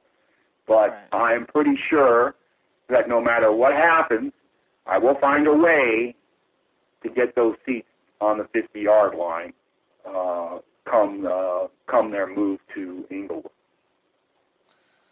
I didn't mean to cut you off, but I did want to give you some idea that there's going to be a sellout every game here in Los Angeles while they remain in the Coliseum. Wow. I mean, that's thank you for that. That really kind of outlines the whole process there. So you mentioned that it seemed like fans were not very happy with, of course, having to let some of the players go that they did, and Aaron Donald and a few others, and then they did re-sign Mark Barron. A lot of defensive players, kind of defensive sort of reserve players are the ones that they've kind of brought in. Like you mentioned, not any like huge names or anything, which is I guess why the fandom was not overly happy about the moves so far. What did you think about all this? Well, I don't think the fans are upset. You have to understand that in this league, part of being an NFL, a good organization, is knowing how to work the salary cap. Right. So in the situation of the Rams, they have 2 free agent corners, and you're basically only going to be able to pay one of them the kind of money that you believe that they deserve. In the case of Janoris Jenkins, he's going to the New York Giants, and he's going to become the highest-paid cornerback in the league.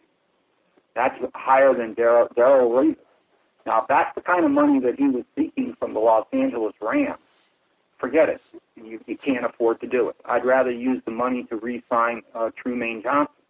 And I believe that the backup corner, which is E.J. Gaines, he did not play last year due to an injury. But the year previous he had played, and he had shown great promise.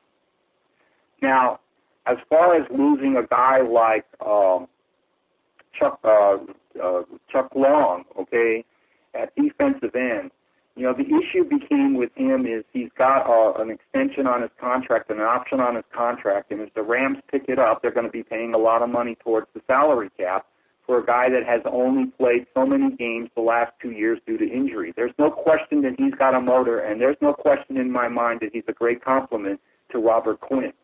But William Hayes, who played that position when Long was not playing, did pretty well, and he didn't, wasn't bad, and, we didn't lose a lot there.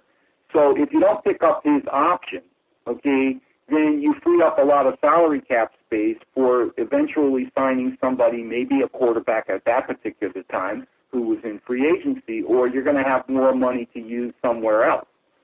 And I feel that there are many more needs of the Rams than just merely the defensive end. I feel they have a very strong defense.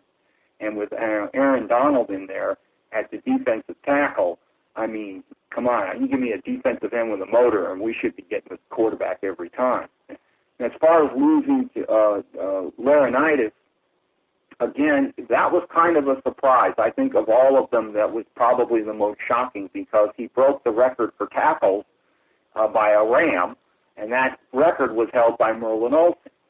So when you talk about a steady player who's not missed a football game, you would have to say the Rams cutting him and letting him go was, I think, probably the most shocking part of it. Now, I would have been upset had they not been having the ability to replace him. And I think the play of Mark Barron at outside linebacker when Alex Ogletree went down really surprised a lot of people like myself because he had been playing the free safety position prior to that and was only in there for safeties and rover situations. That's a fifth defensive back. But he came in and he was solid. And I'm thinking to myself, well, if you move him to the outside linebacker, put Ogletree in the middle, which is what the Rams intend to do, you're probably picking up a little bit more speed, a little bit younger guy than James Laurinaitis. Now, of course, you still leave yourself a question mark. Can Alex Ogletree play that middle linebacker position? We'll wait and see. But knowing Greg Williams' defense the way that he has it, the way that Jeff Fisher coaches, and that's his forte is defense, I think they'll do just fine. And I'm certainly excited about re-signing Mark Barron, which they needed the money for. So, getting him back is a plus. The only real loss that you might have is the safety position in McLeod. But, T.J. McDonald and Cody Davis, they can do the job. And T.J. McDonald's a hitter. That's why he gets his shoulder injured all the time. But he's a hitter. And he's just got to learn not to put his shoulder down so hard and when they're coming over in the middle. Take it, to make a tackle, you don't have to kill yourself doing it. So you mentioned that the team did have more needs that they needed to cover. What obviously, quarterback is why you're doing that trade. But what are some of the other needs that you feel that the Rams need to shore up here in the draft? The name of the game, in my opinion, is one at the line of scrimmage. And although I think the Rams are developing their line, I would have spent as much and get as many free agents as you could possibly get on that offensive line. There are still some questions about Greg Robinson playing out at the left tackle. One of the reasons that I think that Snead and Fisher are good drafters. They know talent. When they drafted him, the number 2 pick on the RJ3 trade, okay, everybody assumed that this guy was going to be a great offensive lineman. He was a great offensive lineman playing right tackle. They moved him to the left tackle. Now, that's a whole different position. You have to learn your footwork, your hands, everything you do is different because you're not moving your right foot out when you take your initial step. You're moving your left foot out. And so there are times when I've watched him play that I feel like, well, he's not doing the job. but at the same time, I have to give him a little bit of learning curve because he needs to learn. The Rams had a problem at center. I think they corrected that problem. The year before, they had Scott Wells, and he was fumbling the ball on the snaps, and that was killing us in games. And they finally got Barnes in there, and he's doing the job. Now you still have Roger Saffold, who's injured year in and year out at that right guard spot, and so I'm a little concerned about that. Rob Halverstein that they drafted last year, he's going to be a great football player at the right tackle spot. That leaves me only with the left tackle, which is Jerome Brown. I think he can play. We didn't see a lot of him. The Rams also got Isaiah Pease last year in the supplemental draft on the third round. I'd like to see what he could do. I get very upset when I watch football games and I see my tackles, whether it's the right side or the left side, going offside in the red zone or doing an illegal procedure in the red zone. Listen to the count. Greg Williams, unfortunately, or Greg Robinson, unfortunately is the number one violator in this league by statistics of that rule that you can't commit a penalty in the red zone. He's constantly not listening or paying attention. That has to do with he's more concerned with making sure that his block is there, that he's making the appropriate read, and not paying attention to the signal count. And he's not looking over to the right. If he doesn't know it, he should be looking to the right just a little bit, shy a little bit to the right, see when the guard moves. You see, it's unacceptable when you have a first, when you're in 2nd and 5 situation in the red zone, and you get a penalty, and that knocks you back 5 yards, and you're 2nd and 10 now. That puts you in a terrible, terrible position in the red zone. You have an opportunity to score a touchdown, you got to put a touchdown on the board, especially in this league. Field goals don't win you football games anymore. So it can be very frustrating for me to watch that. Now, you say, well, where would you spend the money? That's where I spend the money. I spend the money on as many offensive linemen that I can get. Because the more offensive linemen I have, I can move them in and out, in and out, in and out, whatever it is, an injury here, an injury there, or whatever, because this offense is going to be primarily, dependent on where Todd Gurley goes. As Todd Gurley goes, so goes that offense, especially when you have a rookie quarterback. Now, you could also spend the money on a wide receiver, but I don't think a lot of credit goes to the Rams wide receivers. I think Tavon Austin is an amazing person to watch. If you don't watch him 16 games, I've never seen anything like him. He catches the ball, he could go at any moment. I mean, he has all kinds of moves. We lost Stedman Bailey. He was a good wide receiver. He got shot in a car accident, or a car thing down in Florida there. We don't know all the facts or what happened, but we know that he was injured. The Rams had some injuries over there. At least he's already running routes again. So. Yeah, he's running routes again. I hope he can come back. We all pray that he can come back. And then the other wide receiver that we had was Brian Quick, and he was coming off one of the worst shoulder elbow injuries in the history of the league, which he suffered against the 49ers 2 years ago. So it was slow for him to get back. I'm confident the Ram wide receivers can get the job done. I also think that too much is made or too much blame is put on wide receivers. When you have a good quarterback, they make all the wide receivers look great. Peyton Manning makes all the wide receivers look great. See? Joe Montana makes all the wide receivers look great. Aaron Rodgers makes all the wide receivers look great. And that's a big difference, okay? And so when you've got what you would call a serviceable quarterback versus a great quarterback, that could make all the difference in your wide receiving corps. That's very true. And I mean, when you have injuries and you even had, Jared Cook didn't have the greatest of seasons last year either. So, I mean, it didn't seem like a very great combination as far as the passing game goes for the Rams last year. You mentioned Todd Gurley. He comes in, he has the injury, he has to wait a couple weeks to play, but then you get the Todd Gurley that, we saw at Georgia, and he becomes a phenomenal player just in that first year. How do you see Todd Gurley faring now in the second year here? Well, first of all, I have every confidence in the world that, based upon my knowledge of ACL injuries, that his coming out of college, he would be just fine. And having watched a few of the tapes on him, the explosiveness that he had was what excited me. Now, when I watched him play and he starts to break away, we call it, there's 3 levels. There's that first level that you get through, there's that second level, and then there's that third tier that you go through. And when he's in that second level, his power comes into play, his ability to knock over people and get to that third level. So then the only issue is the explosiveness that he has in that third level. And for a little bit, you know, he broke one against the 49ers, and you said, oh, my God, this guy is amazing. He's just outrunning everybody.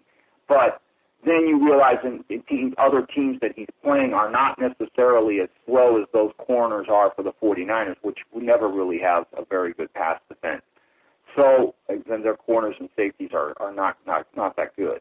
So when I watched him, he was a little bit slower when he reached that third level, where he had a breakaway, and you'd say he got to the second level, and now he's going to the third level, and you're saying you're in the end zone. There isn't anybody within 10 yards of you, and somebody comes from behind and catches him. That concerns me, because I don't want to be down on the 5-yard line and have to try to put the ball in the end zone. I don't want to be on the 10-yard line. Now, I feel that was rare. It did happen a couple of times.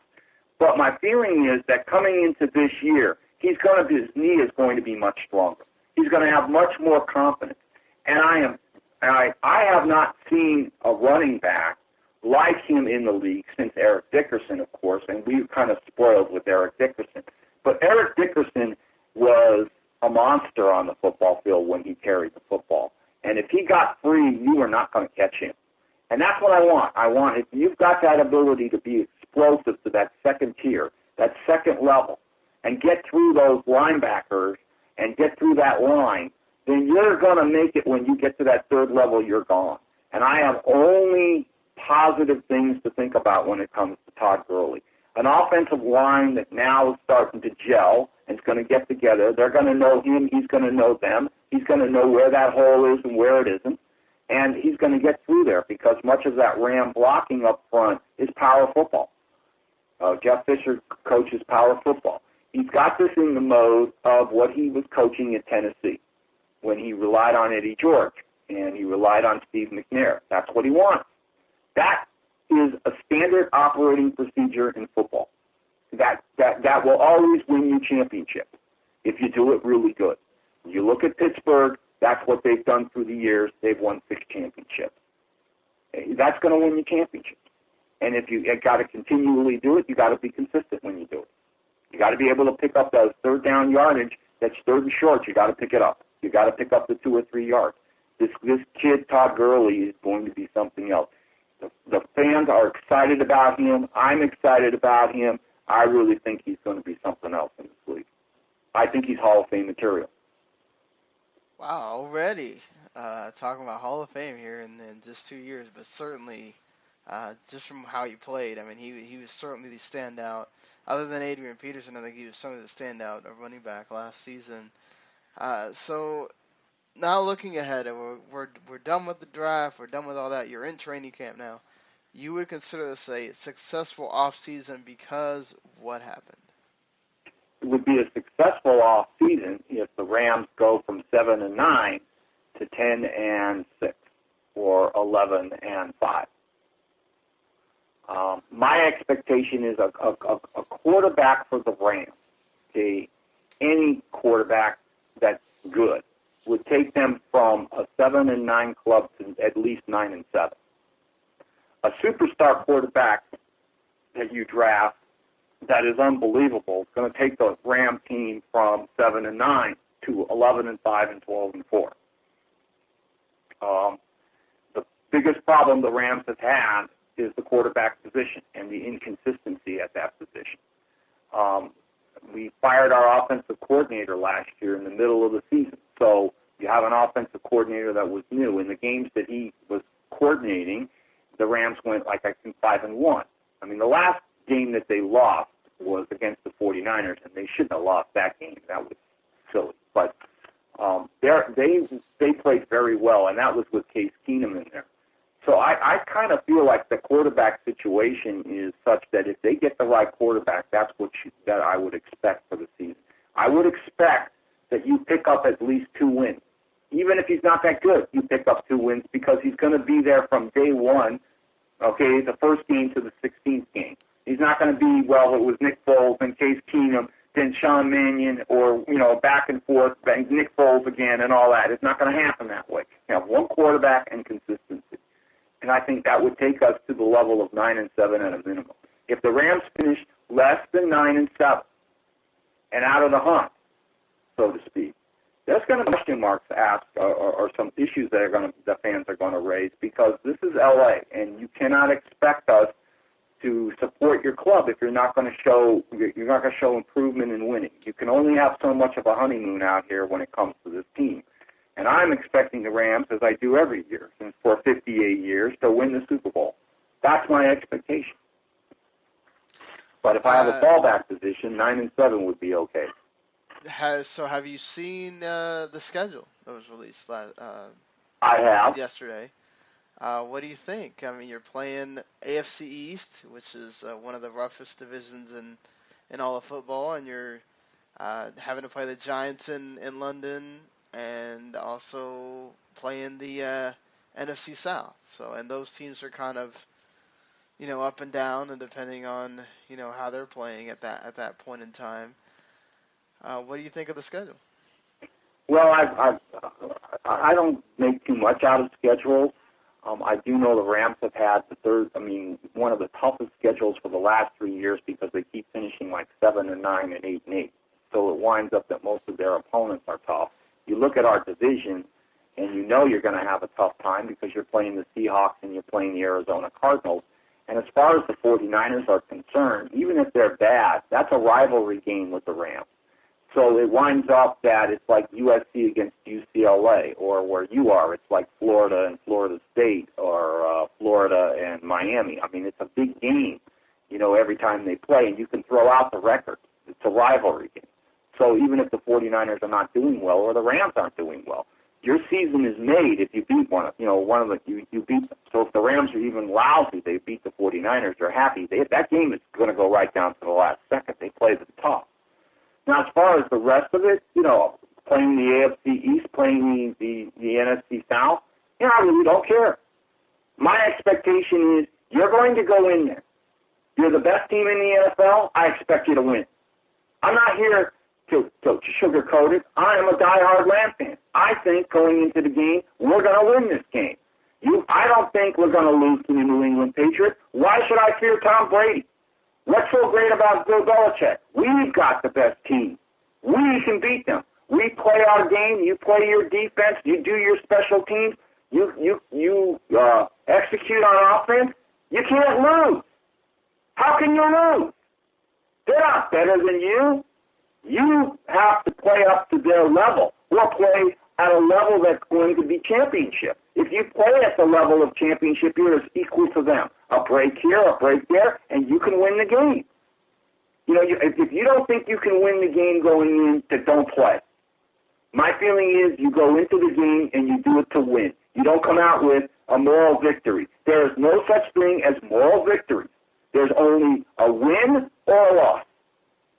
And that's the way I look at it, and I'm not too concerned about the schedule. I could care less about the Saints. I could care less about the Tampa Bay Buccaneers as far as what they are as a team record or any of that stuff going in. The only thing I care about is that Sunday that you're playing them, you go out there and beat them up, and you win that game. Then I can tell you, well, the Tampa Bay Buccaneers aren't that good, or the New Orleans Saints aren't that good after the game, but not before. All right, fair enough. Yeah, I mean, that's certainly if you're really a fan, you're looking at it and thinking that you certainly should be able to beat any of the teams, as you stated. I mean, and this is the NFL. Any given Sunday, anything can happen, as has been shown many a time. So, sir, I'd like to thank you for giving us your time here and for this wonderful interview, talking all things Rams.